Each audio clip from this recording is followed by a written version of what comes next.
Bienvenidas y bienvenidos. Hoy nos metemos de lleno en un momento de alta tensión para Bitcoin, allá por el 14 de agosto de 2025. Exacto. Vamos a usar como base un análisis técnico, uno muy particular del canal de YouTube Jesús Navarrete. Y lo interesante es que este análisis veía los nuevos máximos de Bitcoin no como algo bueno, sino más bien como una señal de alarma. Así es. Es fascinante porque usaba herramientas técnicas, bueno, como las bandas de Bollinger, patrones de velas, y las interpretaba como señales de peligro justo ahí, cerca de los $124,000. Básicamente decía, ojo, que el riesgo es alto. Pues vamos a desglosarlo.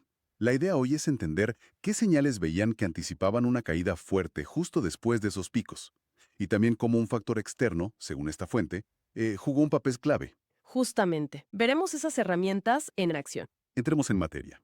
A ver, la fuente destaca que antes de esa caída del 14 de agosto, Bitcoin hizo máximos el 13, 123,740, más o menos, y el 14, 124,533. Ajá. Superaban un máximo reciente, el del 11 de agosto, y aquí lo llamativo, no rompían un pico clave de julio, que estaba en 123,235.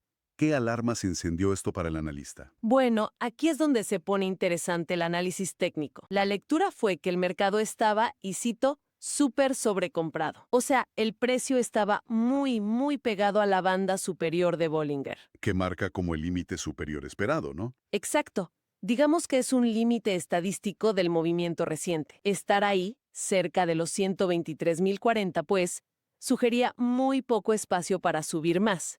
O al menos no sin un riesgo alto de rechazo. Entiendo. Y además, ojo, se recordaba la caída fuerte después del máximo del 11 de agosto. Habían sido más de $3,000 de caída. Un precedente cercano y preocupante. Claro, la fuente consideraba que el riesgo de una nueva caída era mucho mayor que la posible ganancia si seguía subiendo un poquito más. Muy cauteloso. O sea, el precio estirado al límite, con ese recuerdo fresco del rechazo anterior. Suena tenso, sí. ¿Y esto llevó a alguna predicción concreta para el día 14? Sí. Basándose en cómo cerró el día 13, la fuente planteó dos escenarios bajistas para el 14. En ambos casos, se esperaba un último intento de subida, quizá un máximo un poquito más alto, pero seguido de un rechazo fuerte. ¿Anticipando algún patrón específico? Justamente, se hablaba de la posible formación de patrones de velas como la vela decapitada o la lápida, que son esos patrones que, bueno, visualmente te muestran una mecha larga arriba y un cuerpo pequeño abajo, ¿no? Claro, señal de que los vendedores aparecieron con fuerza en los niveles altos. Exacto. Y el objetivo de caída que manejaba estaba sobre los $120,900. O sea, una corrección importante. Vale, ¿y entonces qué pasó el 14 de agosto? ¿Se cumplió? Pues según la fuente, sí se cumplió, pero con una violencia que quizás no se esperaba del todo. Hubo una caída muy drástica. La vela de ese día tuvo un rango enorme, ¿eh? Más de $7,300. 7,300. Sí, entre el máximo de 124,533 y un mínimo que llegó a 117,208. Una barbaridad. El análisis lo llega a calificar de error histórico de Bitcoin. ¡Wow! ¿Y el factor externo que mencionabas? Aquí entra. La fuente lo conecta con unas declaraciones del secretario del Tesoro de Estados Unidos, Scott Bessent. Aparentemente, dijo que el gobierno no tenía planes de comprar Bitcoin. Ah, claro. Y la interpretación del análisis es que eso, bueno, mató a la especulación que había sobre un posible gran comprador institucional entrando al mercado. Le quitó un soporte, digamos, especulativo. Entendido. O sea, se juntaron las señales técnicas de agotamiento arriba Ujú. con una noticia fundamental que el mercado leyó como negativa. Una combinación potente.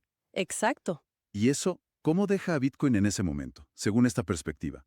Pues según el análisis, en una situación bastante delicada, quedó cotizando por debajo de niveles clave de lo que llama autocorrección. Por ejemplo, un nivel mensual importante cerca de 118,218 estaba por debajo. Vale. Y además, las medias móviles importantes como la EMA 200, en gráficos de corto plazo, que normalmente actúan como soporte, ahora estaban por encima del precio, actuando como resistencia. Eso dificultaba una recuperación rápida hacia la zona clave de los 120,870. O sea que la estructura que traía se había dañado seriamente. Eso es.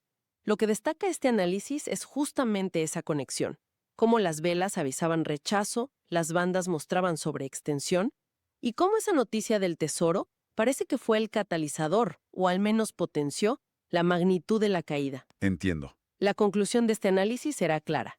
La estructura alcista de corto plazo se había roto. Por eso, la estrategia de comprar la caída, el famoso buy the dip, aquí se veía como algo muy peligroso. Claro, porque no sabías dónde estaba el suelo. Justo.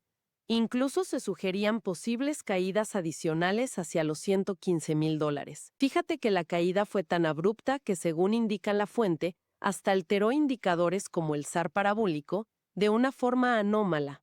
¿Anómala cómo? Bueno, el SAR parabólico sigue la tendencia y normalmente se voltea cuando el precio lo toca. Aquí, dice la fuente, se volteó a negativo sin que el precio llegara a tocarlo, algo que consideran matemáticamente raro y que reflejaría la enorme presión vendedora que hubo.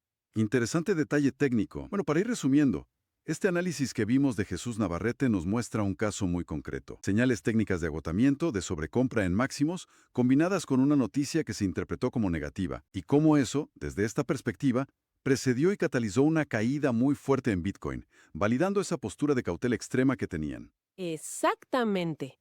Y, ¿sabes? Esto nos deja pensando algo más allá del gráfico del día a día, ¿no? ¿Qué nos dice esta reacción tan violenta, tanto al tocar un nuevo máximo como una simple declaración gubernamental?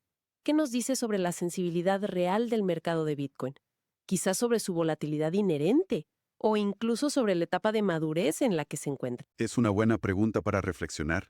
Sí, algo para tener en mente mientras vemos cómo sigue evolucionando todo esto.